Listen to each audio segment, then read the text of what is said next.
দল যেই সিদ্ধান্তটি নেবে সেটাই মাথা পেতে নিব।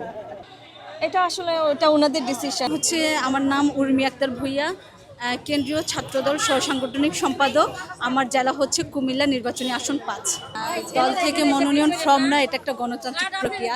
তো আমরা যারা হচ্ছে যে বাংলাদেশ জাতীয়তাবাদী দল করি, ছাত্রদল করি বা এই দলের সাথে জড়িত সবাই ফর্ম নেবে, তাদেরকে সাক্ষাৎ করার জন্য, ইন্টারভিউ নেওয়ার জন্য ডাকা হচ্ছে। এটা খুবই সুন্দর একটা প্রক্রিয়া। তো এটা আমাদের কাছে খুব ভালো লাগতেছে। আসলে ছাত্রদলের রাজনীতি করে কতটা প্রত্যাশা করতেছি বললে হবে কি, 2023 সালে আমি গ্রেপ্তার হই, 1 মাস 17 দিন জেলখানায় ছিলাম। আমি 19-20 সেশনের শিক্ষার্থী। যখন আমার হচ্ছে যে কলেজ লেভেল শুরু হয়ে অনার্স শুরু, তখন থেকেই আমি হচ্ছে জাতীয়তাবাদী দলের সাথে যুক্ত। আমি ছাত্র দলের সাথে যুক্ত। এখন আমি বর্তমান কমিটিতেও আছি। আমরা জুলাই আন্দোলনও সামনের সম্মুখে ছিলাম। সবসময় দলের দুঃসময় আমরা সামনের সারিতে থেকে আন্দোলনটা করে এসেছি। তো আমরা আমরা মনে করি যে হচ্ছে যে বাংলাদেশ জাতীয়তাবাদী দল নতুন তরুণদেরকে সুযোগ করে দেবে এবং আমাদের যে দলের প্রতি যে আমাদের ত্যাগ ছিল সেগুলি বিবেচনা করে মূল্যায়ন করা হবে। ধন্যবাদ।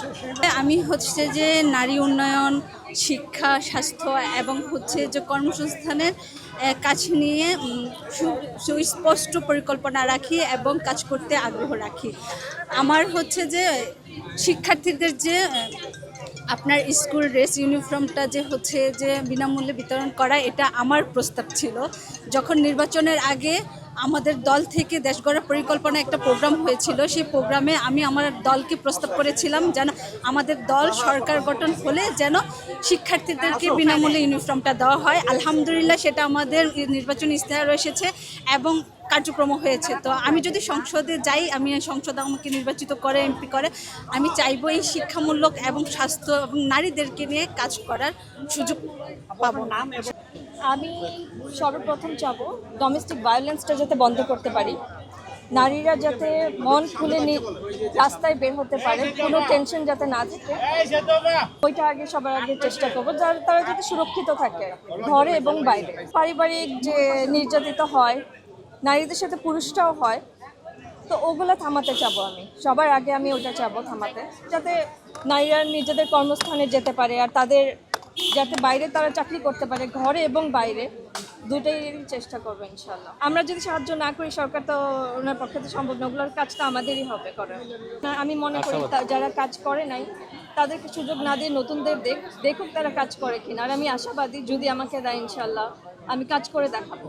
এটাই আমি বললাম, ডোমেস্টিক ভায়োলেন্স যাতে কমাতে পারি, এটার জন্য আমাদের পুলিশের সহায়তা আরও বেশি লাগবে। তারা যাতে বাড়ি বাড়ি যেয়ে দেখতে পারে যে কোনো সমস্যা আছে কিনা কারো, বা ঘরে বাইরে বের হলে যাতে সিকিউরিটিটা পায়, ওইটা দেওয়ার চেষ্টা করবো, সর্বোচ্চ চেষ্টা করবো ইনশাল্লাহ। এটা আসলে ওটা ওনাদের ডিসিশন। আমি আমার 100% দেওয়ার চেষ্টা করব। ওনাদের যদি মনে হয় আমি যোগ্য, অবশ্যই দিবে। যদি মনে হয় না যোগ্য, তাহলে অন্য কাউকে দিবে। অবশ্যই যে যোগ্য সেই পাবে।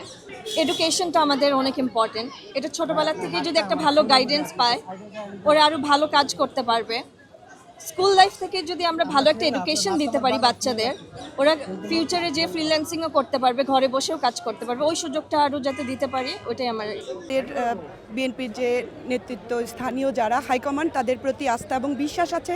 তারা অবশ্যই মূল্যায়নটা এইভাবেই করবে। রাজপথে যারা আন্দোলন সংগ্রাম করেছে এবং পাশাপাশি আন্দোলনের ভূমিকা রেখেছে, যার পেশা এবং অবস্থান থেকে সবাইকেই আমি মনে করি তারা যোগ্য, যারা দিয়েছে নমিনেশন সাবমিট করেছে। সেখান থেকে আমাদের দল যাকে যাচাই বাছাই করে সংসদে নেওয়ার মতো যোগ্য মনে করবে, আমি অবশ্যই সেখানে আস্থা রাখছি যে আমাকে দল মূল্যায়ন করবে এবং ইনশাল্লাহ দল যে সিদ্ধান্তটি নেবে সেটাই মাথা পেতে নিব। আসলে বিগত সময়ের আন্দোলন সংগ্রামে ভূমিকা ছিল নিজের কথাটা যতটুকু বলা না যায়, যারা আজকে ইন্টারভিউ করবে তারাও ওইখানে বসা আছে, তারাই আসলে জানবে যে মূল যে আন্দোলনের সাথে কারা জড়িত ছিল। সেই দিক থেকে অবশ্যই আমি নিজেকে মনে করি যে আমি আশাবাদী, আশা করতে পারি দল আমাকে মূল্যায়ন করবে।